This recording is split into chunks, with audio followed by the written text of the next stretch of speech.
catapult party, outwards, turn. Catapult party, rest on, arms. Please remain standing for the arrival of the official party.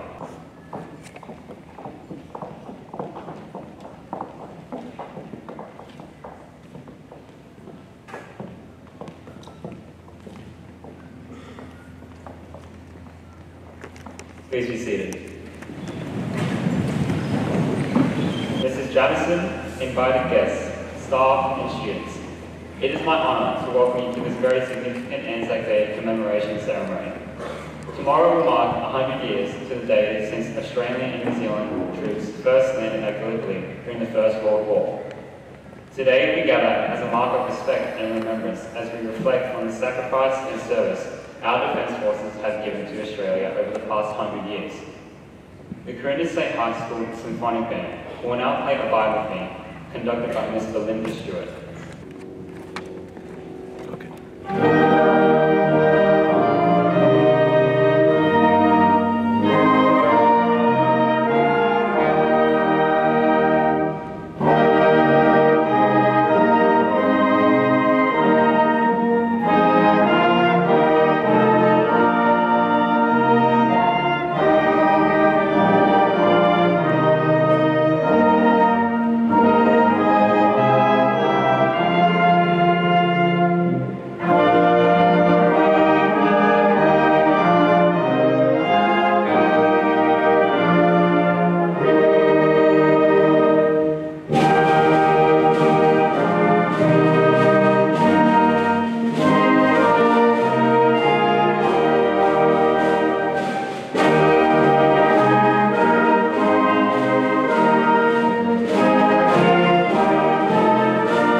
The spirit of Anzac is not about heroes. It is not a great story of triumph, of glory. Men died due to their mistakes. We cannot forget.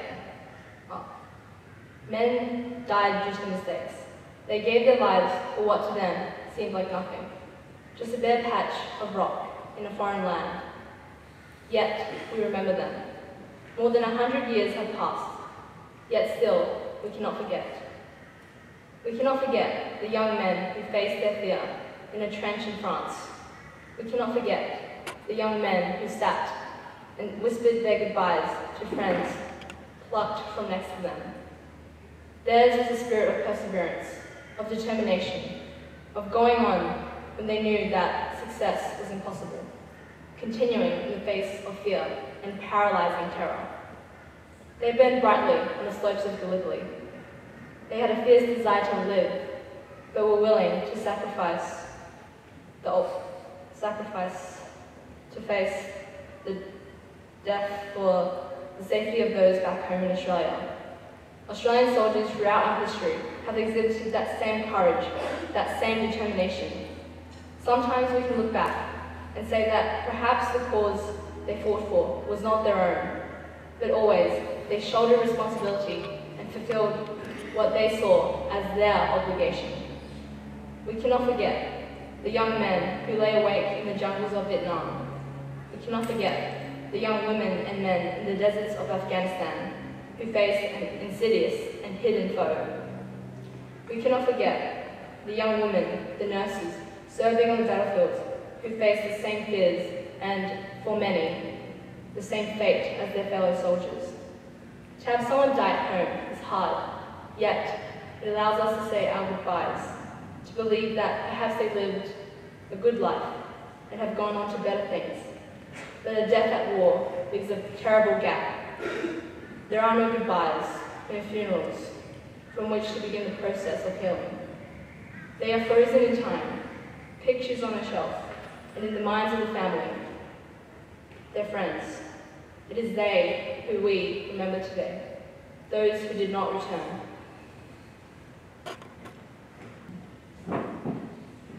We are honoured today to have a special guest. Jenny Jones was a member of the British South African Police as a field reservist, serving within the armed forces in Rhodesia. Could you please meet Mrs. Jones for a welcome? I've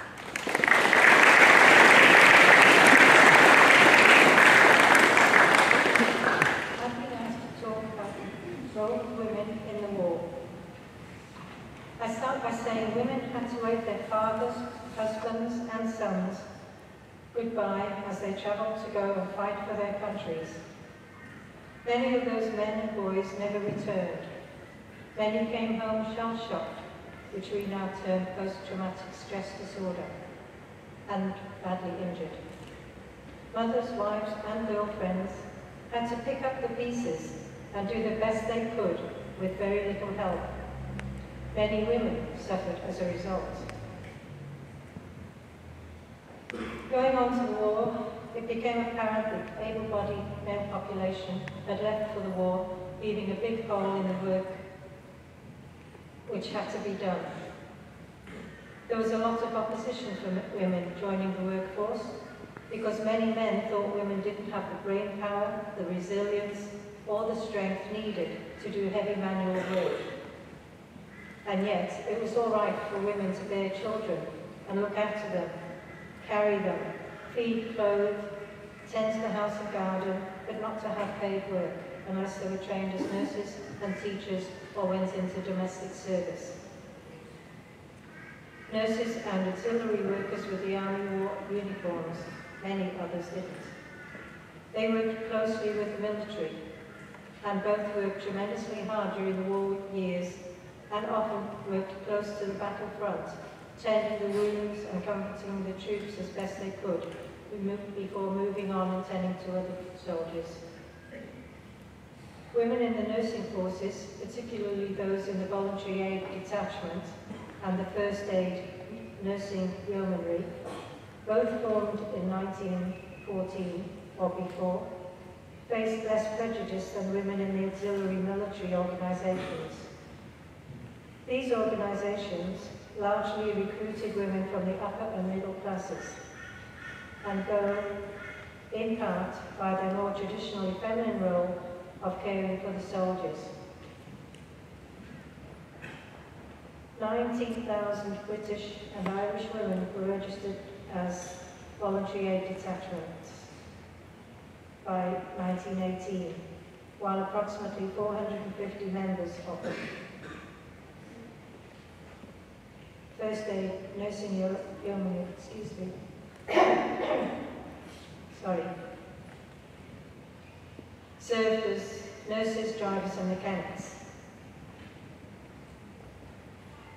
Female ambulance workers also served at home and on the front line. 950,000. I can't even spell now. 950,000. Female workers were employed in British factories, including making shell cases in Vickers factories. 400 women died in munitions factories between 1914 and 1918, when the war ended. Many women were called canaries because they were exposed to toxic sulfur, which left them with yellow skin. Many others were killed in explosions. One explosion in 1917 killed 73 people and flattened 900 homes. Women worked in the fire brigade, trains and buses, cleaning trains, worked as porters in the transport industry, and pushed heavy wheelbarrows. They also recycled paper products. Women's lives were limited by the political constraints inherent in a system that still refused to enfranchise them, but also by a range of economic, social, and cultural limitations. Working-class women were limited to motherhood and domesticity, working long hours in underpaid jobs. War was seen as a period of emancipation for women, where they could at least be recognised as worthwhile, independent people, being paid better wages. Instead of the flouncy dresses the middle class were expected to wear, fabric shortages brought in shorter skirts and trousers. We all thought that came in the 1950s. Many women volunteered their services. The British Evening Standard proclaimed on the 26th of August 1914, "If the men of our country offer in many cases not only themselves, but their future prospects and their careers, it is not too much to expect that the women who have bid Godspeed to those they love with a cheery word and a smile should take the fortunes of war with an equally serene and calm confidence." From the very start, wartime voices in a variety of countries called upon women and urged them to service and sacrifice, to appropriate action, and they emphasized women's importance for the war's success or failure. There was a huge recruitment, and one of the slogans was, "Shells made by a wife may save a husband's life." More than 1.6 million women took on traditionally male jobs during World War I. Many women worked in dangerous munitions factories, producing 80% of the UK's armaments. Another 100,000 worked in transport, a staggering 555% increase on pre-war numbers. The most famous of the voluntary aid detachment nurses was Catherine Furse, who later became Commander-in-Chief of the organisation and came under fire during the Battle of Marne in 1914. The drive to get women back into traditional areas of employment after the war and into domesticity was matched by a backlash against female war workers in the popular press. Women who had worked in the war industries were portrayed as ruthless self-seekers, depriving men and their dependents of a livelihood. Caroline Gascoigne-Hartley warned that the social changes brought about by the war and women's increased financial and social independence would lead to moral decline. And the weaker sort of girl would desire to sell her body rather than return to the humdrum of drudgery in back kitchens. Public perceptions of women's contribution to the war effort had undergone a transformation since 1915, when Edith Cavell, the British nurse executed for helping British servicemen escape from German captivity in Belgium, was widely seen as an embodiment of patriotic, brave and selfless British womanhood. Approximately 10,000 women's patriotic clubs, societies and sewing circles emerged in Australia, knitting socks, which they packed along with cakes, tobacco, magazines and an inspiring letter into comfort bags sent to the soldiers on the field. In New Zealand, many patriotic groups emerged to provide comforts for soldiers, among other things, and then had to be regulated under the War Funds Act of 1915, establishing a Federation of New Zealand War Relief Societies. Not all women adopted a patriotic outlook. Even in the confusion of August 1914, the horrors of what a sustained war might bring seemed abundantly clear to many groups of women. Those on the left, those feminists for whom pacifism or sanctioned anti-militarism were central to their beliefs, and those who simply could not sanction sending their beloved sons, husbands, lovers, brothers, and friends to fight. It required a good deal of courage to counter the prevailing waves of patriotism that emanated from almost every institution, above all the governments. Moreover, a few women saw the outbreak of war as giving them a great, if tragic, opportunity to show the world what made the political empowerment of women so vital. They insisted that a world that listened to their voices would not be a world at war. Women organizing themselves to advocate an end to the war posed a potential threat to the war efforts. Each time there's a war, we lose a generation of intelligent, fit young people. It's time we learn from the lessons of the war and stop war. Thank you very much, Mrs. Jones, for your wise words and your valuable message. Would you now please welcome Isabella Leon, Gemma Johnson, and Carolina Judd, who will be singing Amazing Grace.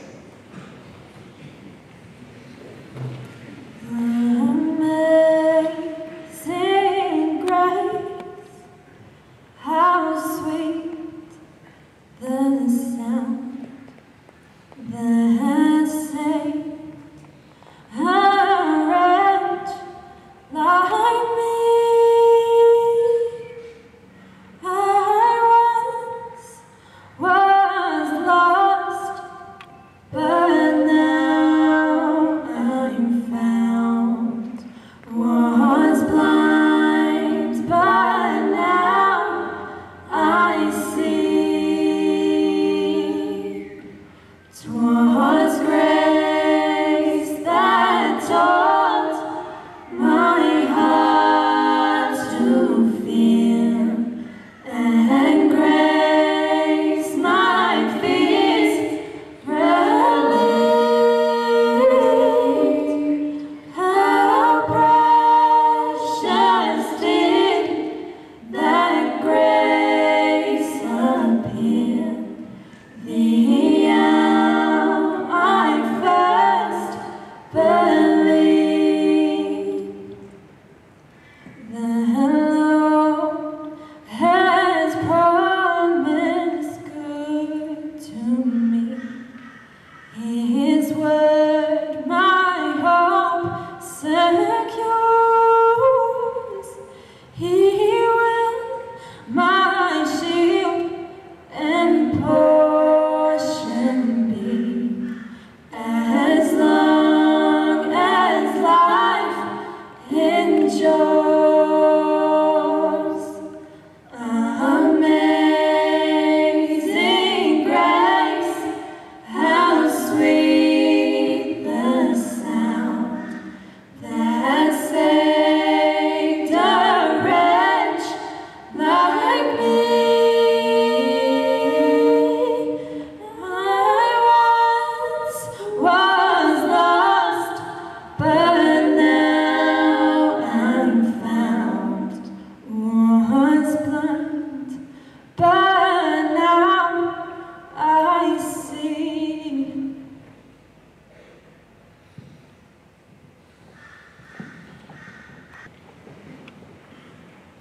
And the Anzac remembers. When war was declared in August 1914, we cheered and celebrated. We filled the streets with festivals, and we filled our children with stories of the excitement and duty of war. While the newspapers talked of the war of Germany, we imagined a conflict that would be short and bloodless and right. While our factories produced bullets and boots and cannon, we told our sons that war was a game, the greatest game of all. When the recruiting offices opened, the men we loved queued up in their thousands. We could afford to take only the best and the brightest. We called them lucky. When the time came to say goodbye, we lined the queue with bands and bunting. We wished them honour and glory and a quick return. We farewelled our children as if they were going to a holiday, not a war. While our brothers and fathers trained in Egypt, we laughed at their pranks against the British Rishdalis. They let us talk of hard training, exceptional fitness, and new friendships they hoped would remain for life. They longed for adventure and feared the war might be over before they arrived. We were excited when the small but determined Australian and New Zealand volunteers were united to create the Australian New Zealand Army Corps, the Anzacs. It was a new word, but one we hoped would forever be attached to courage and victory. When the Anzacs were given their first mission, we felt proud of our sons as they prepared for their first fight. When we learned it was against an enemy we barely knew, Turkey, in a place we had never seen, Gallipoli, we were surprised, but not concerned. Turkey was said to be weak, and the Anzac invasion was going to be a surprise. When the day of the attack was set for April 25th, those of us safe at home knew it would be remembered as the day our sons brought us glory. When dawn broke on April 25th, our brothers and fathers went ashore on a peninsula protected by heavy machine guns and ringed by unclimbable cliffs. The Anzacs sailed into bullets and shells and were cut down with no warning and no shelter. For hour after hour, the young men fell, and the beach filled with those we had farewelled so confidently. By nightfall, the killing was over. The Anzacs had gained the beach, but we had lost our fathers, our friends, and our innocence. In the months that followed, the young men of dreams of glory fought to survive in a world of death. 3 times the Anzacs were sent against the Turkish trenches. 3 times they were cut down. Our sons could not win, but would not lose. They crossed the battlefield to rescue friends. They swam in the ocean amidst rains of shells. They played cricket in view of the Turkish guns. And they wrote to us of their conviction, and their fear, and their pain, of the job they saw and the duty they felt, of a responsibility they did not create, but would not shirk. When madness ended and the invasion was abandoned, we got the survivors off, every last one. But over 10,000 would never return. We'd never again laugh, or cry, or know love, or safety, and would never feel our regret and our gratitude. The Anzacs were not just soldiers, they were someone's dad and someone's brother, someone's boyfriend and someone's son. They were the guys in the local footy team, the school captain, and the class clown. They were not mythic warriors or make-believe heroes. They were just men who were young, and unsure, and frightened. Who died in a foreign land before they had a chance to grow old. The Anzacs died to teach us the most important and bitter lesson of all, that no one wins a war. 100 years later, another generation remembers them. We remember them as men who heard the call to arms and answered it, who were given an impossible job and did it, and who were asked to commit the ultimate sacrifice and made it. We do not celebrate war, but we honour their memory. The loss of their lives was the Anzacs' commitment to their country. The duty to remember them is our commitment to them.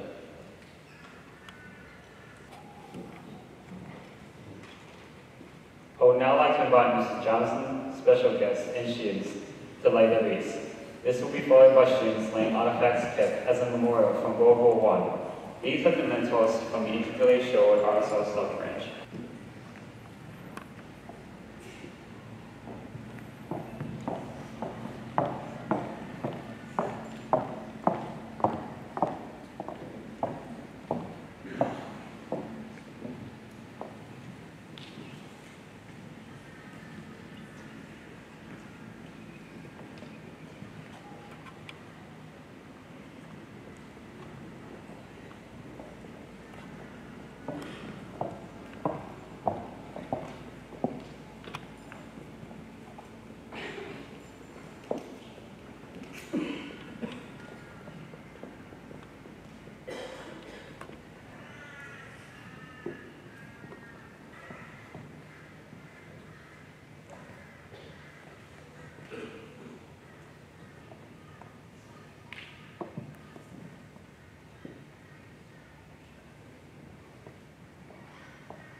Could everyone please be upstanding for the playing of the last post, the rouse, and the oath?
Catapult party, attention.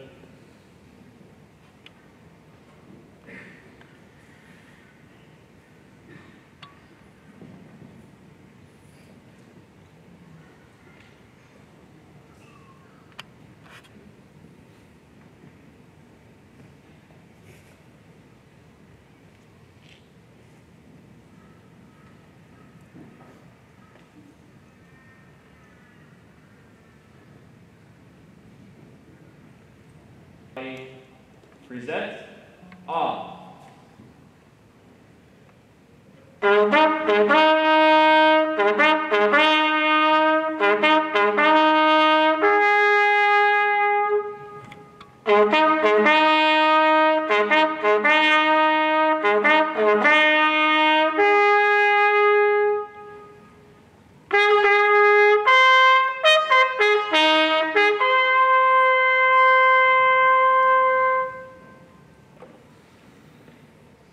They shall grow not old, as we that are left grow old.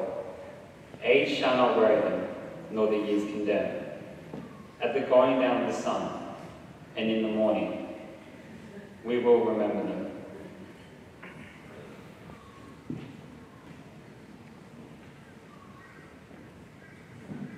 This day of days again we keep, in memory of those who sleep. Away beyond the quiet sea, away in far Gallipoli. 'Tis Anzac Day, 'tis Anzac Day. Our soldier comrades far away, they died in war, that we in peace may live in love, that war may cease. Would you please remain standing for the New Zealand National Anthem?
thank everyone for being a part of today's commemoration.